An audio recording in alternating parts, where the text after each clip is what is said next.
పిల్లలు మనం ఇప్పుడు ఒక కథ చెప్పుకుందాం. ఆ కథ ఎవరి గురించి అంటే ముగ్గురు స్నేహితుల గురించి. ఆ ముగ్గురు ఎవరంటే సూర్యుడు, చంద్రుడు, భూమి. నేను బొమ్మ గీస్తా, కథ చెప్తాను. నేను గీసినట్టు తర్వాత మీరు బొమ్మలు గీయాలి. ఇప్పుడు సూర్యుడిని గీస్తున్నాను అన్నమాట. చూడండి, సూర్యుడు.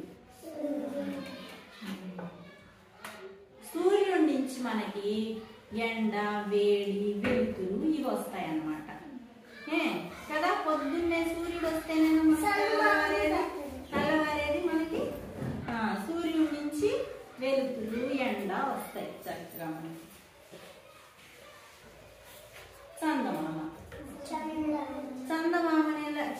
నుంచి ఏమొస్తాయి మనకి? వెన్నెల, చల్లదనం వస్తాయి అన్నమాట చందమామ నుంచి. మరి వెన్నెల్లో ఆడుకుంటారా మీరు? చందమామ వచ్చినాక పిల్లలందరూ వెన్నెల్లో ఆడుకుంటారు కదా, అమ్మ బువ్వ తినిపిస్తుంది కదా. తిన్నారా వెన్నెల్లో? రోజు అమ్మ వెన్నెల్లో కూర్చోబెట్టి బువ్వ తినిపిస్తుందా మీకు?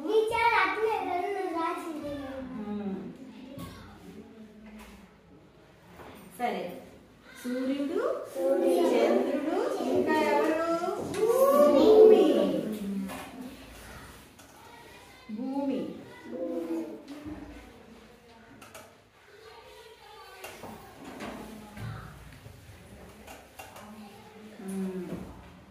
ఎవరు? భూమి. మరి భూమి మీద ఏమేమి ఉంటాయి?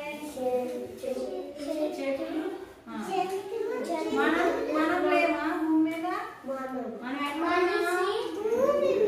భూమి మీద మనం తిరిగేది, నడిచేది, మనం ఇల్లు కట్టుకున్నది అంతా ఎక్కడ? భూమి మీద. భూమి మీద ఏమేమి ఉన్నాయి? చెట్లు, జంతువులు, మనుషులు, అందరూ ఉన్నాం కదా. అయితే ఈ భూమి, సూర్యుడు, చంద్రుడు ముగ్గురు మంచి స్నేహితులు అన్నమాట. భూమికి కావలసిన ఎండ, వేడి సూర్యుడు ఇస్తున్నాడు. దానివల్ల వర్షాలు పడి మొక్కలు పెరిగి మనకి తాగడానికి నీళ్లు అన్నీ సూర్యుడిచ్చే ఎండ, వేడి నుంచి మనకి భూమికి అందుతున్నాయి అన్నమాట. అలాగే పొద్దున్నే సూర్యుడు వచ్చి వేడెక్కిపోయి ఉంటుంది కదా భూమి అంతా, సాయంత్రం చందమామ వచ్చి చల్లగా చేసింది అన్నమాట. అలా ఈ మూడు కలిసిమెలిసి సంతోషంగా ఉన్నాయి. అయితే ఒకరోజు ఏమైందంటే సూర్యుడికి, చంద్రుడికి గొడవ అయింది. ఏం గొడవ? నేను గొప్పవాడిని అంటే కాదు, చంద్రుడు నేను గొప్పవాడిని కాదు, నేను గొప్పవాడిని సూర్యుడు. అలా ఇద్దరు దెబ్బలాడుకుంటారు. మీరు దెబ్బలాడుకుంటారు అప్పుడప్పుడు, మీ ఫ్రెండ్స్తో గొడవ అయింది కదా, అలాగే వీళ్ళకు కూడా గొడవ. అప్పుడు భూమి వచ్చిందనమాట. అయ్యో మీరిద్దరు అలా పెట్టుకోవద్దు, మీ ఇద్దరు మంచిగా ఉంటేనే నేను సంతోషంగా ఉంటాను. మీ ఇద్దరి వల్ల నాకు, నా మీద ఉండే జీవులకు అందరికీ మేలు జరుగుతుంది. మీ ఇద్దరు అలా కొట్టుకుంటే ఎంతోమందిని మేము నష్టపోతాము. ఇద్దరు ఎప్పుడు కలిసి ఉండాలి అని చెప్పింది అనమాట. అప్పుడు సూర్యుడికి, చంద్రుడికి వాళ్ళ తప్పాలని ఇద్దరు కలిసిపోయారు. మళ్ళా ముగ్గురు కలిసి హాయిగా జీవించారన్నమాట. అది మన కథ. అర్థమైందా?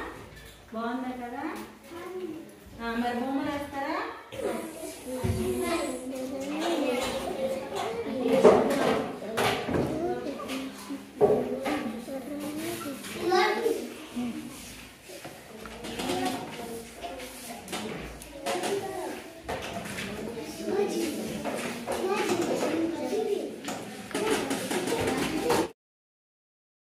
రండి అమ్మా.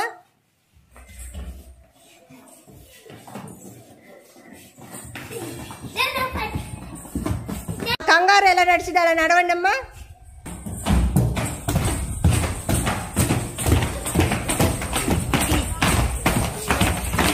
Very good.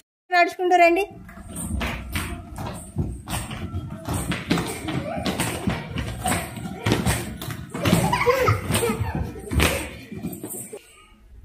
పిల్లలు తాబేలాగా నడవాలి. రెండు మోచేతులు ఆనిచ్చిరండి. అంతే.